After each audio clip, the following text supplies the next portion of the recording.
All right, I'm going to ask Scott a question. And something I've thought about here lately is that technology is useful for all of us. We love the technology, but if we're in the business of selling technology, for us to think that my technology is going to be gee whiz better than everybody else's technology, I think is foolhardy. Yeah. Even with Stephen Jobs and all that he's done, but you know, he's got the iPhone out, and well, there are a lot of iPhones out, and probably the technologies are very simple. So how do we leverage technology, and how can we make it more relevant and people want to buy our technology other than somebody else's technology? Yeah, I'm always amazed at particularly software companies and technology companies that fail. Say, how did we fail? We had the best technology, we had the best software, where I was faster, more powerful than anybody in the market, but how did we fail?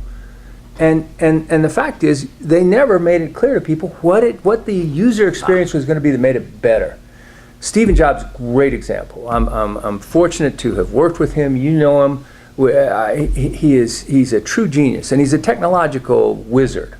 But as you've said many times, he could have come out with something new one day. The next day, somebody else is going to come out with it. And the same thing. If you take the iPod, we've all got iPods. We love iPods. We've got earpods, iPods. We got nanopods. We got all this stuff for music. They weren't the first ones out there with the technology. MP3 beat them. Napster beat them.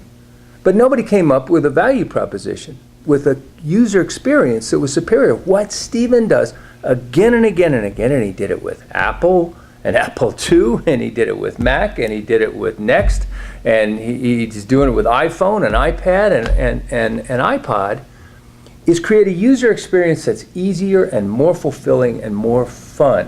What he did for music was not allow people to get music digitally or to take it, off of albums and put it on their iPod. What it allowed kids to do, the record business forever had said to young people who wanted a song, they said, I love that song, I love that new song by the Balkans, I want it. And the record business would say, great, buy 12 crappy songs from them and we'll give you that one song.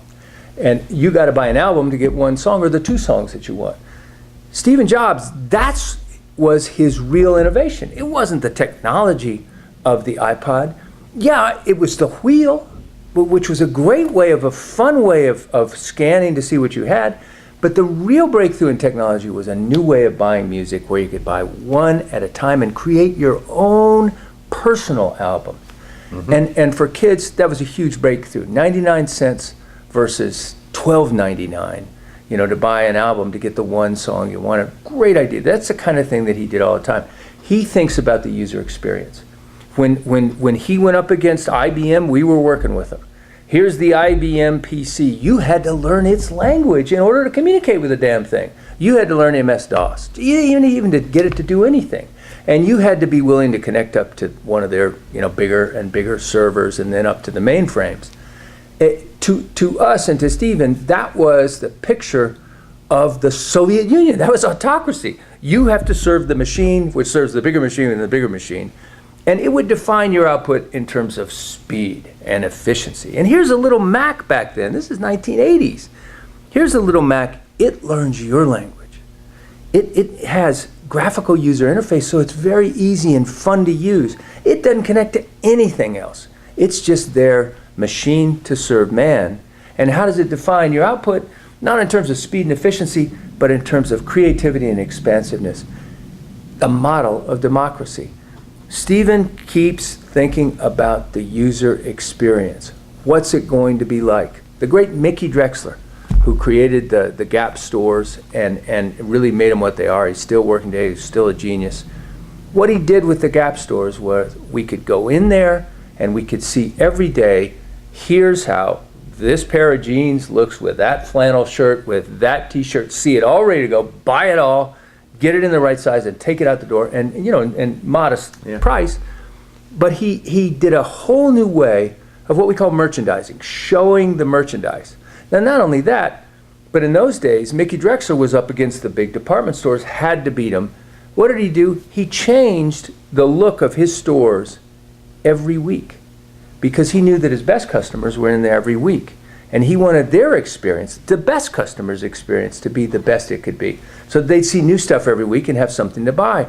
At the same time, the big stores, they're doing back to school, holiday giving, Easter. They're going out very slowly.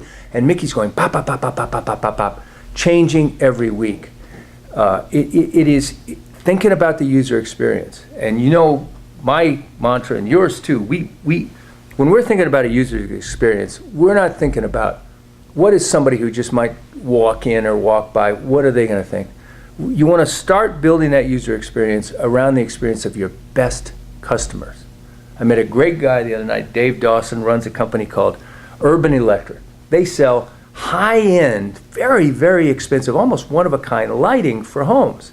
Now, as you know, home building, home improvement, that is in the toilet, right? Nobody's doing everybody's going out. They're closing stores everywhere. His business is up 30%. And he said, he and I were talking about business the other night, and he said, I've got this kind of daffy notion that my best new customers are actually my current customers. Am I out of my mind? And I said, yeah, me and Tarkenton have built several businesses on that principle, that you can't overserve your current customers. So when you're thinking about how am I going to create a unique and better user experience, real easy to find out what that needs to be. Talk to your best customers. Say, what can I do for you? How can I make it better? How can I make it different than anybody else? How can I make it serve your needs better? How can I make that experience better? Howard Schultz at Starbucks, at the time that he started building Starbucks coffee back in Seattle and then building it out around the country, coffee was 25 cents a cup. It was a commodity. It was nothing but fuel. And it was just nothing but a price game in the stores. And who could make it cheaper and who could make it bigger and who could make it more instant and faster. Just like the cola business. Exactly. It was just going right down into a commodity zone where everything was on price every week. Here comes this crazy guy who's going to sell coffee for $4.95. Now, frankly, nobody would have bought coffee for $4.95 at the store or gone to a little window and said, okay, I'll grab a cup of coffee, and now here's a great coffee, I'll pay $4.95. And I'm going to give you $5 to get a nickel back. But he created a great, you're going to give the nickel to the server, right? Right. Yeah, you can give him $1 and a nickel usually. But what he did was he created a great user experience. And I always think this is the perfect user experience of yin and yang.